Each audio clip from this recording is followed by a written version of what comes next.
Welcome to Mind Set in Stone podcasts, where we dive deep into the most compelling books on the shelf. Join hosts Dave and Poppy as they uncover the stories, themes, and ideas that shape our understanding and inspire curiosity. Get ready to explore the big ideas that leave a lasting impact. Let's get started. Welcome to the Mindset in Stone podcast. Today, we're doing a deep dive, taking a shortcut really, into a pretty profound piece of literature from the early 20th century, Robert Collier's The Secret of the Ages. Our mission today is simple but, well, crucial, I think. We want to extract the core wisdom, the practical insights, and that deep sort of metaphysical understanding that Collier claimed unlocks personal mastery and, yes, abundance. Yeah, and this really goes beyond your typical self-help book. It's more like a foundational text for understanding mind power, specifically the idea of deliberately directing your inner resources. Collier starts with a pretty startling premise, actually. He says you possess this unlimited supply of resources, almost like an internal, all-powerful force he calls the genie of your mind. And the kicker is, for most people, this potential is almost completely untapped. Absolutely. So the central idea we're really unpacking here is that all success, and you can define that how you want, health, happiness, financial control, it's all achievable. But not by, fighting against external things, but by learning how to consistently direct this inner power. We're moving away from ideas like luck or chance, and more into this realm of, universal, dependable mental laws. Laws that anyone can use. It's about gaining dominion over circumstance. Right. And to really feel the weight of Collier's message, it helps to look at the historical context he sets up. He argues that humanity is always shifting, moving through different defining ages. And his big claim is that we've just entered the ultimate stage, the mental age. Okay, let's ground that a bit. So if you look way back, civilization kicks off in the Stone Age. Power, survival, it was all about the strong arm, the swift foot, purely physical control.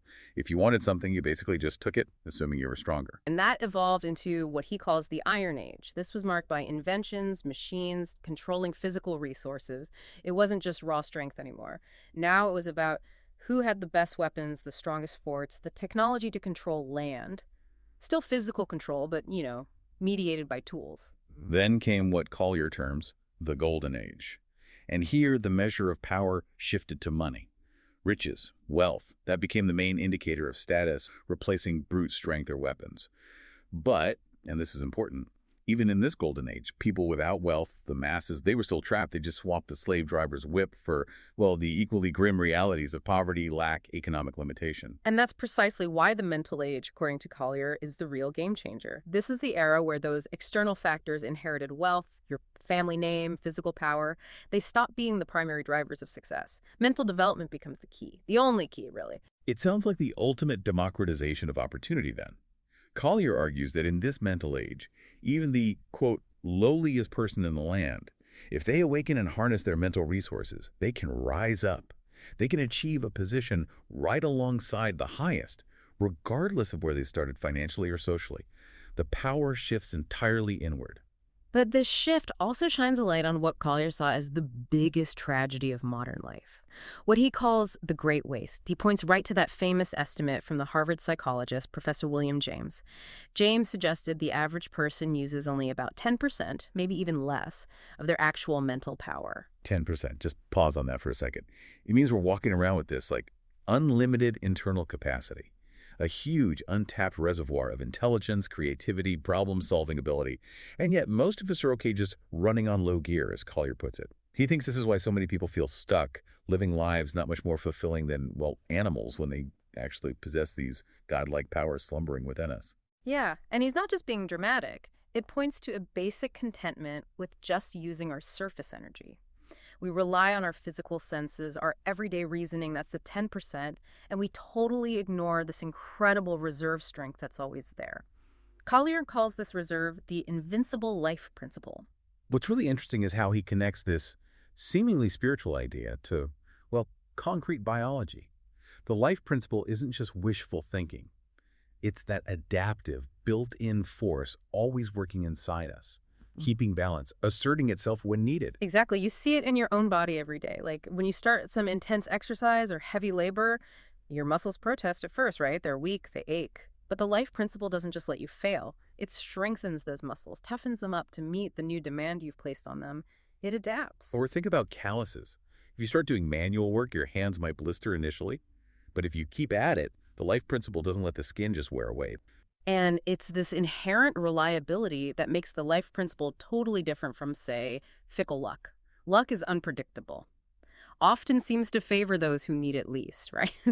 If you bet everything on a gamble, chances are luck might just disappear when you need it most desperately. But the life principle, he says, is the opposite. It seems almost dormant when things are going smoothly. But let real disaster strike, ruin, disgrace, extreme need staring you in the face. That's when this sleeping giant wakes up.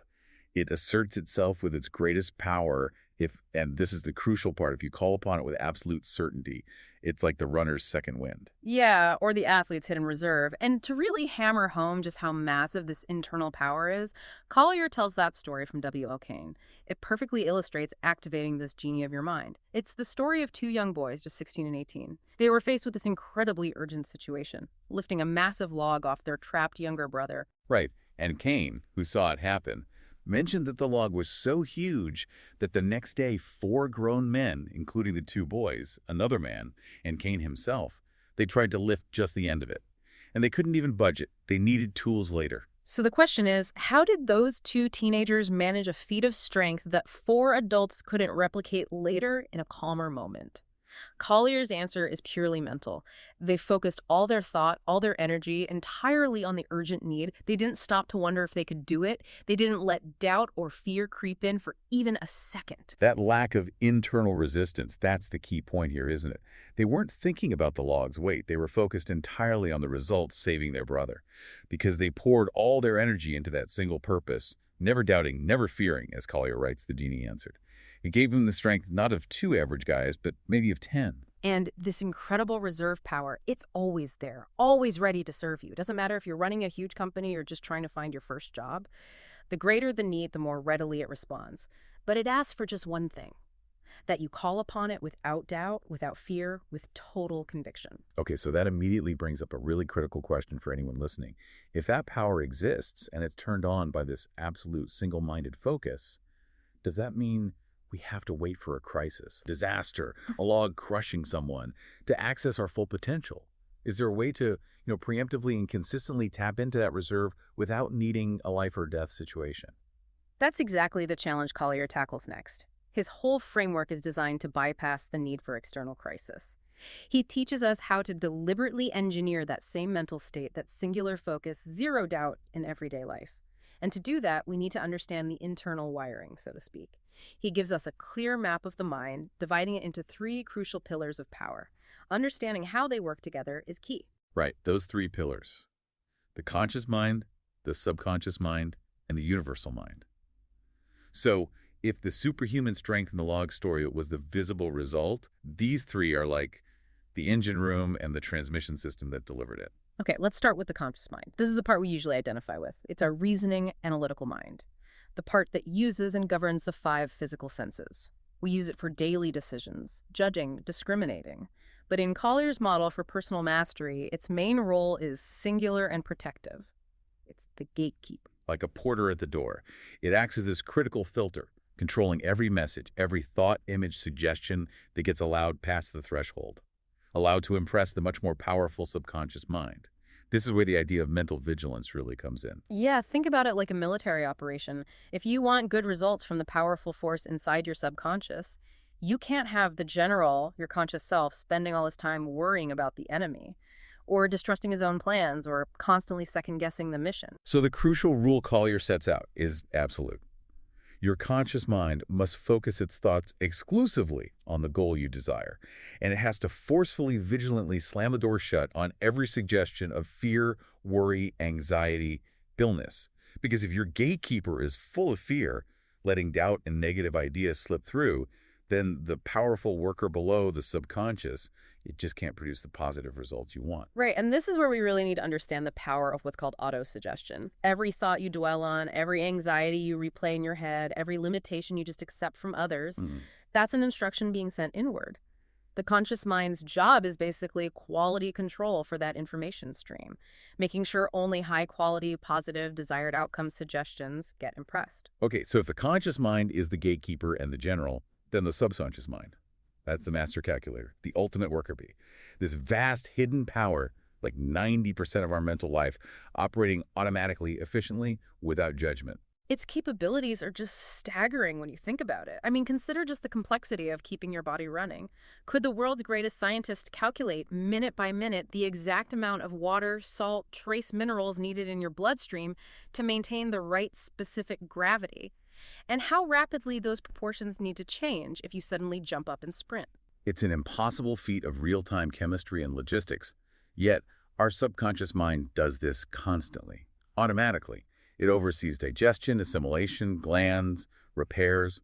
It operates the body nonstop, solving these incredibly complex chemical and physical problems every single second, from birth onwards.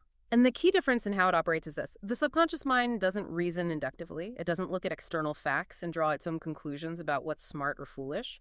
It simply takes the thoughts, the images, the emotional inputs you feed it, whether that's a fear of failure or a clear vision of success, and it works them out to their literal, logical conclusion. So if you send it a mental picture of health and strength, it uses its immense power to adjust body chemistry, rebuild cells, and work towards making that health real.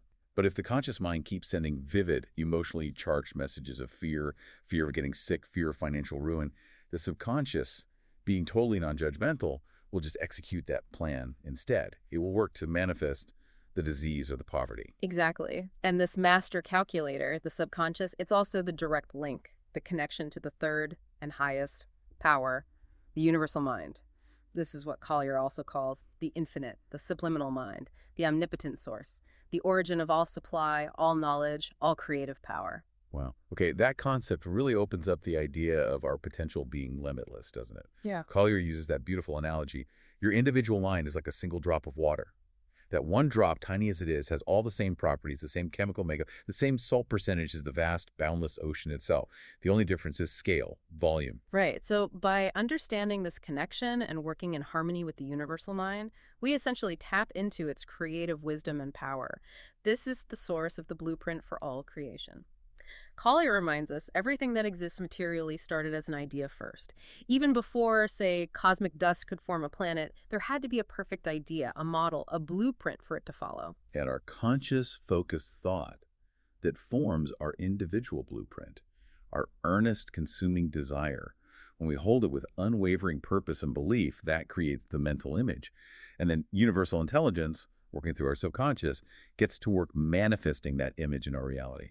So when you pray effectively or when you visualize with genuine heartfelt faith, you're doing exactly that. You're forming this mental image and holding it so strongly, so clearly, that the omnipotent mind, which knows no limits of resources or methods, starts rearranging circumstances and material reality to match it.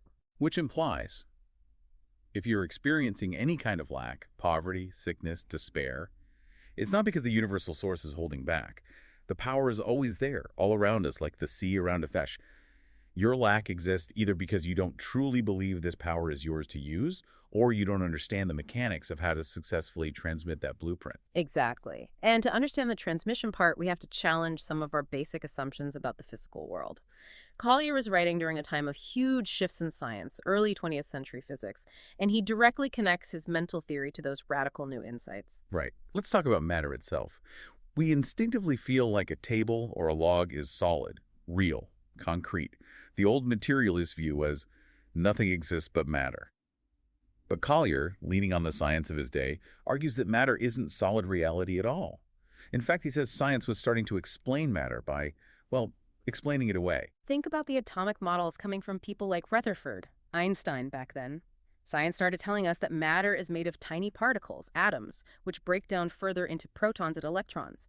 And these aren't solid little balls, they're forces. Positive and negative points of pure energy. So what you think is a solid wall is actually, scientifically speaking, almost entirely empty space. The particles making it up are like vortices in the ether, just whirling bits of energy. They don't have hardness or density or solidity in the way we perceive them. They're dynamic, constantly moving. As one scientist put it back then, science now explains matter by explaining it away. And that realization is absolutely central to Collier's philosophy. If the external world is fundamentally just energy and space, then the only real organizing force capable of giving that energy shape and form is thought. Thoughts are the causes, conditions are the effects. This is the really critical and sometimes hard to swallow truth, isn't it? that every condition in your life, every experience you have, whether it's a thriving business or constant setbacks, is the direct outcome of your dominant mental attitude. Yeah. We can only be what we truly think we can be. The outside world, like Zachary said, it's just a looking glass. It reflects back to each of us the exact image of our own internal thoughts. And this law works impartially, which is why it becomes, frankly, terrifying when you apply it to negative thinking. We often get so focused, so emotionally wrapped up in what we fear or what we're trying to avoid, that we end up using our creative power against ourselves completely unintentionally. Yeah, Collier points to fear as the ultimate creative negative force. Fear is almost always vivid, right? It's emotionally charged, insistent. And because it holds such a strong, sharp, emotional focus, it impresses itself easily, powerfully, and clearly onto the subconscious mind. And the result: manifestation of the very thing you were afraid of. It's like creating a Frankenstein's monster through negative focus that then turns on its creator. When you worry constantly about getting sick or losing your job, you're essentially handing the genie a clear, emotional, negative blueprint and saying, go build this. It reminds me of that old story about the king trying to make gold. Some wise magician offers him the secret recipe to turn sand into gold. Simple process, just one absolute rule. During the whole procedure, he must never, not even for a split second, think of the forbidden word, abracadabra. Of course, the king tries. But the constant, vivid, emotional effort not to think of abracadabra makes it impossible to think of anything else. He just couldn't get the forbidden word out of his head. The spell was broken. He never made the gold. The lesson for us is pretty straightforward. If you let worry and doubt, your personal abracadabra, sneak in and dominate your conscious thoughts, you break the spell of creation. You end up attracting the failure or the negative situation you fear. You have to deliberately, consciously replace that negative picture with the positive one you actually want. So the cure, then, involves stopping the mental habit of seeing lack and poverty as real, permanent things. Instead, we need to realize that the fundamental law of the universe is actually the law of supply and abundance. Profusion. Just look at nature. Collier says, look at the hundreds of millions of stars, countless worlds, the incredibly lavish vegetation covering the earth. Right. The mind that dreamed up all of that, the universal mind, it doesn't intend for its individual expressions, which is us, to be limited or poor or stinted. Wealth, Collier argues, isn't really about physical money anyway. Money is just a medium of exchange. True wealth resides in ideas. We can literally think matter into gold or dross, into health or sickness. But first, we have to have the right idea and hold it with the right intensity and belief. And this brings us to a really common reason why people fail. Scattered desire. Most people have like a whole bunch of mild, often conflating wishes. They sort of wish they were richer, kind of wish they had a better job, maybe wish they were a bit healthier. These scattershot desires, they lack focus, they lack emotional conviction, they end up canceling each other out and achieving basically nothing. You've got to concentrate your fire. He uses the example of Napoleon's military tactics.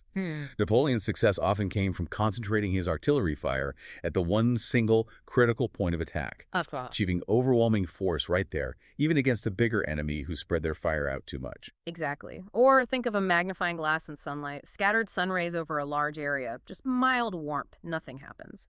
But focus those same rays, concentrate them onto one tiny spot. You generate enough heat to start a fire. Real power. You have to focus your desires into one great dominating purpose. Because scattered wishes just don't impress the subconscious mind with the clear, intense signal it needs. And concentration, Collier reassures us, isn't some painful technique you have to learn through years of, like meditation. It's simply something you do naturally whenever you get really interested in something. If you want a specific outcome badly enough, your thoughts will naturally hover around it, like bees around honey. The real task is to cultivate that level of intense interest and urgency for your single, chosen, dominating purpose. Okay, that realization is the perfect bridge into the practical side of things. If we accept these principles that mind is the cause, thought is organized energy, the genie is waiting for orders. How specifically do we start today? How do we start focusing all that energy we've maybe been wasting on conflicting wishes and fears? Well, we've pulled out 5 really actionable steps directly from Collier's methods. These move us beyond just theory and into actually commanding your genie of your mind and starting to build that mental blueprint you want. Okay, step 1. Choose and visualize one dominating desire. Think of it like setting your GPS. This means getting absolutely crystal clear on what you want. You can't send vague signals out into the universe. Just vaguely wishing for more money is basically meaningless. But having a concrete plan like, I want a passive income stream of $5,000 a month from a diversified real estate portfolio by October 1st. That's a blueprint. And the actionable part here is structured visualization, what he calls daydreaming with a purpose. You're meant to build a really clear, distinct mental image, piece by piece, just like an architect uses a detailed blueprint for a skyscraper. Don't just see the end result vaguely. You have to see it, feel it, experience the pleasure, the satisfaction of it, as if it's already real right now. Yes, the emotional texture is key. When you visualize your goal, you shouldn't be visualizing the struggle to get there. You should be visualizing the reality of living in that fulfilled state.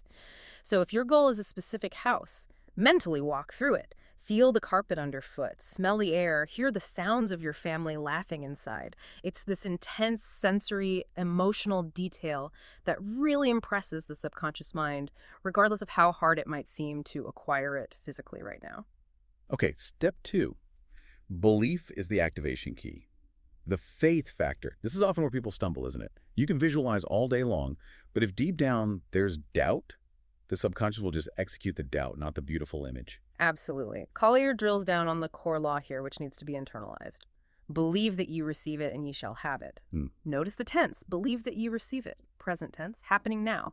You have to convince your subconscious mind right now, today, of the absolute truth that your goal is already fulfilled. Which means consciously denying any physical evidence that contradicts it, right? If you're struggling financially while holding the image of abundance, you have to consciously refuse to give power to the current struggle, knowing it's just a temporary effect of past thinking patterns. It's this conviction, this sincere faith, that provides the emotional charge needed to carry the thought across the mental threshold into the subconscious's workshop. Exactly. He says if you approach fortune timidly, doubtfully, almost apologizing for wanting something, she'll just ignore you. But if you walk towards your goal with that quiet, firm conviction of someone who knows there's simply claiming what's rightfully theirs, the universal mind recognizes that alignment. It recognizes the faith, and it starts providing the means. All right, step 3, the pre-sleep command, talking to the man inside you. Psychologists know that time just before sleep, that drowsy state, is a prime window for suggestions to reach the subconscious. The conscious gatekeeper is relaxing. Right. And the method Collier suggests is very specific. First, during the day, you fill your conscious mind with all the relevant details about your problem or your desire. Gather the facts. Second, when you go to bed, recline comfortably. Make sure your body is totally relaxed physically and mentally. Just let go. Third, and this is the actual command part, you let your mind gently dwell on the issue for a moment. Then you consciously, deliberately, turn it over to the man inside your subconscious. You actually give it the instruction, maybe silently or whispering, this is my problem, or this is my desire. You, the omnipotent power within me, you can solve anything. Work this out for me. And crucially, after you give that command, you have to let it go. Relax and completely forget about it. Don't lie there anxiously waiting for an answer. Trust the process. Often the solution won't pop up in a dream or right then, but later, maybe the next day, it will just flash into consciousness. A clear, unexpected, actionable idea will appear when you need it most. That's the subconscious delivering the how. Okay, step 4, mastering the inner dialogue. This sounds like the ongoing work, the day-to-day practice, expelling the pebble. Because, as you said, a single negative thought slipping in can potentially undo a lot of positive work. Exactly. This requires achieving real mastery over your moment-to-moment stream of thoughts. Collier uses a great analogy. If a small pebble gets into your shoe, it's annoying, right? It torments you. And you get rid of it immediately, easily, because the discomfort is just unbearable. So he's saying an intrusive negative thought, a recurring worry, anxiety, fear of failure, should cause that same immediate, intolerable mental discomfort. We need to train ourselves to expel it from our mind just as easily, just as automatically as we shake that pebble out of our shoe. Yes. Until you achieve that level of mastery, Collier says, you remain a slave to bat-winged phantoms. These doubts and limitations just flit through your mind, whispering negativity. This power of thought expulsion, consciously rejecting the negative and immediately replacing it with a positive affirmation, has to become a habit, built through constant, diligent practice. Mental vigilance has to be automatic. And finally, step 5, the youth and health model, rebuilding perfection. This step tackles how our thoughts affect our physical bodies, challenging that ingrained belief that decay and aging are just inevitable. Right. The amazing biological fact Collier emphasizes is that your body completely rebuilds itself cell by cell, roughly every 11 months. We are constantly renewing, so if we just passively accept the external man-made ideas about decay, sickness, aging, We're essentially giving the subconscious mind, the master builder, a flawed blueprint to work from. So the actionable step here is to hold a constant mental image of perfect health, vitality, youthfulness, based on the ideal perfect model that he says exists eternally in the universal mind. We have to deliberately deny the reality of sickness or fatigue, treat them as merely the absence of perfection, not as solid realities themselves. For example, if you feel a physical ailment coming on, Collier advises against mentally accepting it as fact. You should consciously tell yourself something like, my physical body, whether it's my digestion or my joints, it has no intelligence or feeling on its own. It only functions as mind directs it. And the only image my deeper mind knows is the perfect image of healthy joints, perfect digestion. That makes sense. It gives the subconscious the clear, perfect blueprint it needs as it goes about its constant work of cellular renewal. He points to some incredible examples, like Annette Kellerman, who was apparently quite physically challenged as a child. But through deliberate, persistent mental focus on an ideal image, she developed into what many considered the world's most perfectly formed woman at the time. It really drives home the point that it doesn't matter what your current physical state or your age on the calendar is. You can start right now, today, the process of renewing your youth, your vigor, your health, just by persistently holding and feeding that perfect mental model to the builder inside you. It's always ready for new instructions. Wow. So this entire deep dive, drawing on Collier's really powerful ideas, it seems to boil down to one core truth. The key to having dominion over your circumstances isn't about external struggle or physical effort. It's about focused, internal control. Every kind of lack we might experience, poverty, sickness, despair, it's simply the absence of the correct idea, held clearly and believed in sincerely. Exactly. We're not just passive victors of fate. We are, in a very real sense, co-creators with the universal mind. We're entitled to all good things, but the catch is we have to reach out mentally first and claim them, appropriate them by planting the right seed of desire. And don't waste energy trying to figure out how the supply will come. Just plant the seed, nurture it with clear visualization, water it with genuine faith, and then trust the omnipotent mind to figure out and provide the means. We want to leave you today with a thought that Collier really put at the heart of his philosophy. It's a profound insight captured beautifully by the poet Jessie B. Rittenhouse. It perfectly summarizes this truth about our internal limitations, how we set our own value in life. The poem goes, I bargained with life for a penny, and life would pay no more. However, I begged at evening when I counted my scanty store. For life is a just employer, he gives you what you ask. But once you have set the wages, why, you must bear the task. I worked for a menial's hire, only to learn, dismayed, that any wage I had asked of life, life would have paid. So the question for you is, what wage are you asking of life today? If you feel like you've been living on low gear, maybe selling your vast potential for just a penny's worth of worry or limitation or mediocre achievement, it's never too late to start again. The genie is always waiting. So your final challenge, your instruction perhaps, is to start now. Hold the highest, grandest image you can conceive of for your future self, the man or woman you still deep down intend to be. Believe in your unlimited power. Realize that you, like that drop of water, share all the properties of the great universal ocean. And the omnipotent mind will have no choice but to manifest your honest, focused, and truly believed in desire. Go forward and claim your real inheritance. We hope you're leaving with fresh insights and a spark of inspiration. Remember to subscribe, leave a review, and check back for more episodes as we dive into new worlds of thought, one book at a time. Until then, keep your mind set in stone and your curiosity open. This has been a Big L Riz Media podcast, where big ideas meet lasting impressions.